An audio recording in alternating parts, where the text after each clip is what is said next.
A cultura de hoje não entende o silêncio nem a presença. Hoje ninguém pode apenas ser. Tem que se definir por pronome, lacrar com uma sigla e carregar uma bandeira, mesmo que nem saiba o que ela significa. Mas nos anos 70 não era assim. Ney Matogrosso apareceu no auge da ditadura, maquiado, andrógeno, cantando forró e dizendo: "Eu sou é homem". Isso sim era transgressor. Não tinha lacração, não tinha vitimismo, tinha coragem. O filme Homem com H tenta resgatar essa figura que não pedia licença para existir. E nesse vídeo eu não vou comentar sobre o figurino do filme. Eu vou usar o filme para te mostrar o que a cultura de hoje tentou apagar. Porque Ney, Jorge Lafon, Roberta Close, eles eram maiores do que a militância de agora suporta. Ney Matogrosso, ele surgiu nos anos 70, em plena ditadura militar. Num país conservador, sim, mas que ainda sabia reconhecer talento quando via. Era um tempo difícil, mas não era um tempo burro.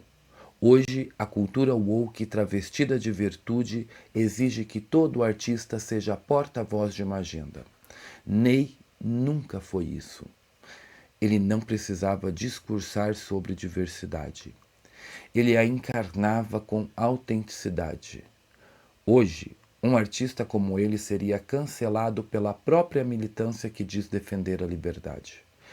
Porque ele não obedecia a rótulos, ele ousava e pagava o preço com dignidade, não com lacração.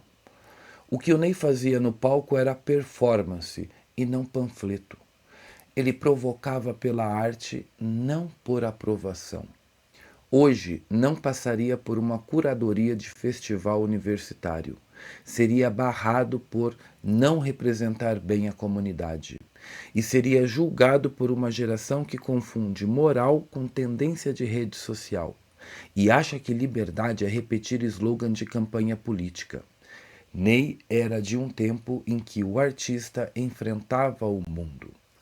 Agora, os artistas pedem permissão para existir. A música Homem com H foi um divisor de águas.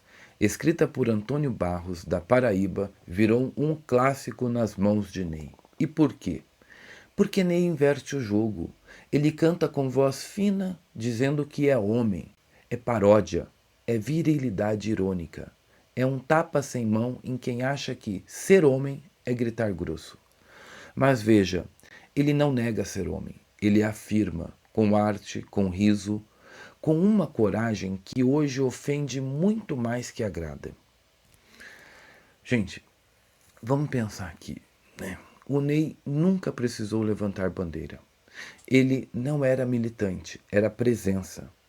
E presença, quando é verdadeira, incomoda muito mais do que discurso. Aquele corpo em cena, aquele timbre agudo, aquele gestual preciso, tudo nele atravessava o superego da época. E ainda atravessa. Não pela provocação vazia, mas porque tocava algo fundamental, o desejo. E é aqui que a psicanálise entra. Freud já dizia: o desejo não se apaga, ele escapa, ele vaza, ele contamina. Mesmo quando tentam reprimir, rotular ou moralizar. O desejo encontra uma fresta e o corpo vira linguagem. E o corpo do Ney era uma fresta. Era linguagem viva. Não precisa de tese nem justificativa. Não precisava de lugar de fala, porque falava. Falava com um gesto, com um canto, com a ousadia estética. E por isso ele desconcerta, porque não pede licença, não espera autorização da pauta do dia. Ele não se adapta às réguas dos militantes. Ele simplesmente é.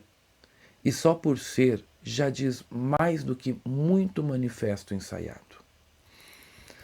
Vamos pensar agora na figura do pai, né? Você vai ver lá o pai que a gente tem no filme.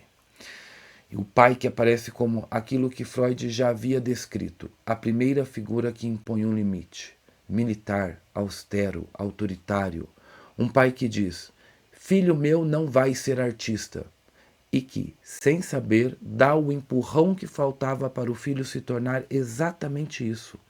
A função paterna na psicanálise não é sobre carinho, é sobre corte. É ela que separa, que estrutura, que marca a passagem da criança do gozo absoluto para o mundo da realidade. Mas nem todo filho se curva. Alguns adoecem diante dessa barreira.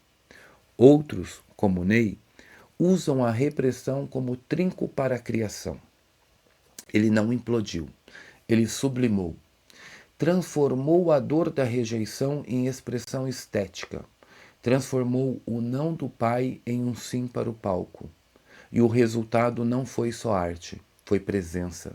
Uma presença tão forte que obrigava o próprio país a escutá-lo, ainda que gritasse com o corpo. E essa militância hoje, né? Hoje muitos dizem que querem diversidade, mas o que entregam é padronização com maquiagem.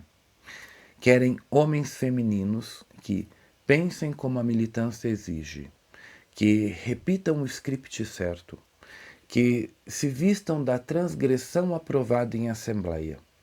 O Ney não caberia nesse teatro, nem o Jorge Lafon, nem a Roberta Close. Eles não precisavam de cartilha, eles não precisavam de slogan, eles existiam e isso já era o suficiente para virar o jogo. Porque incomodavam não pela pose, mas pela presença. Não se explicavam, não se justificavam, apenas estavam ali de pé, inteiros. E isso para o mundo de hoje é insuportável. O mundo woke vive de caixas, precisa rotular tudo, organizar a espontaneidade em categorias. E personagens como Ney desmontam esse sistema só por existir. Porque Ney era exatamente o que a cultura atual diz valorizar, mas sem precisar ser doutrinado por ela. Olha, gente, o corpo fala. E sabe o que o Ney fazia? Ele subia no palco, cantava, o corpo falava por ele. O gesto, o timbre, o figurino. Hoje reduzem isso à frase de camiseta e acham que entenderam. Querem lacrar com etiquetas, mas Ney é símbolo de outra época. Uma época em que a coragem era visceral, não ensaiada. Em que o artista enfrentava a censura, mas ainda podia ser livre. Hoje a censura vem disfarçada de virtude. E a liberdade não passa de um slogan com filtro e curtida. Bom, chegando aqui no nosso finalzinho, né?